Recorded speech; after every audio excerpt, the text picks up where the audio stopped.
May it please the court, opposing counsel, my name is Luana Uchida, and on behalf of the state of Franklin, I'm here to prove that Franklin Statute 521 does not violate Lucas and Mary Combs' right under the First Amendment. In the first instance, I will argue that this statute is a viewpoint neutral restriction on speech in a non-public forum, and therefore the reasonableness test should be applied. And the statute easily passes the reasonableness test. If, however, the court does not find that the statute is viewpoint neutral, but rather that the statute is content-based and applies strict scrutiny, the statute still passes this higher standard and should be found constitutional. As for the facts at hand, this statute was essentially created to ensure that citizens could exercise their fundamental right to vote in peace and in an unobstructed manner. There was a hotly contested election, and because of violent incidents at rallies and otherwise, the state passed a statute in an effort to ensure safety and integrity of the voting process. On polling day, someone was wearing an upstanding citizen t-shirt and was allowed to vote, but the Combs had to remove their MAC-a-tag pins in order to vote. In the first instance, the court should find that the statute is viewpoint neutral restriction on speech in a non-public forum because the statute is facially neutral and does not discriminate against different political viewpoints. Upstanding citizen is a common phrase and not a political speech, much like MAC-a-tag. MAC-a-tag has the candidate's name in it and incites violence as well. Violence has erupted due to this election regarding political slogans of the candidates. The facts show that this is not content-based. This also goes along with the safety protocol. We want to ensure that no violence takes place at the polling areas because voting is a fundamental right in which violence would violate the privacy of the voters. The bill is also reasonable because it is not stopping anyone from wearing campaign propaganda anywhere, but rather in the polling area. This statute simply enforces the restriction upon wearing persuading propaganda that can affect the votes of the citizens.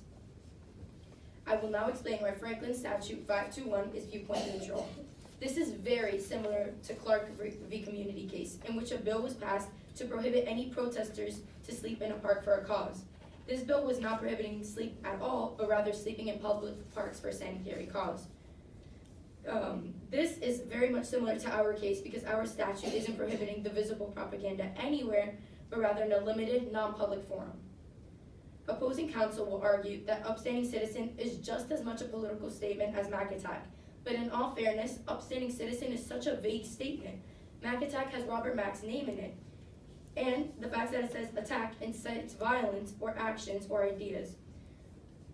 Which, to be fair, as mentioned before, Mack supporters have definitely proved that to be true.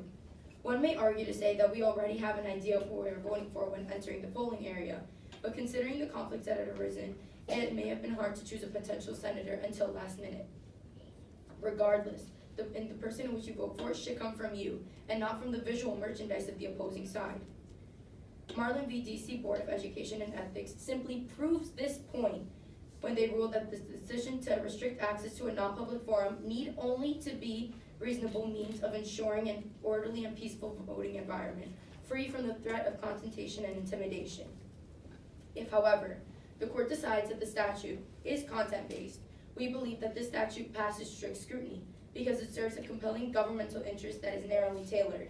The statute serves a compelling government interest because voting is such a fundamental right and it should not be unnecessarily affected by exterior events. For example, fear of a riot or other violence at the voting station. Further, states have a compelling interest in upholding the integrity of the voting process. The restriction is narrowly tailored because the statute did not restrict the merchandise of solely one side, but rather merchandise from both sides. Also, this statute did not restrict the wearing of clothing or pins anywhere but just in the polling areas. Burson v. Freeman, a non-binding precedent, ruled that the bill was content-based, but they limited soliciting votes within 100 feet of the polling station and passed strict scrutiny. This was just as narrowly tailored as Franklin Statute 521. Therefore, if it is suggested that the statute is content-based, it still passes strict scrutiny, and because of that, it is constitutional and should be upheld. To rule in our favor is to rule in the favor of integrity of the citizens.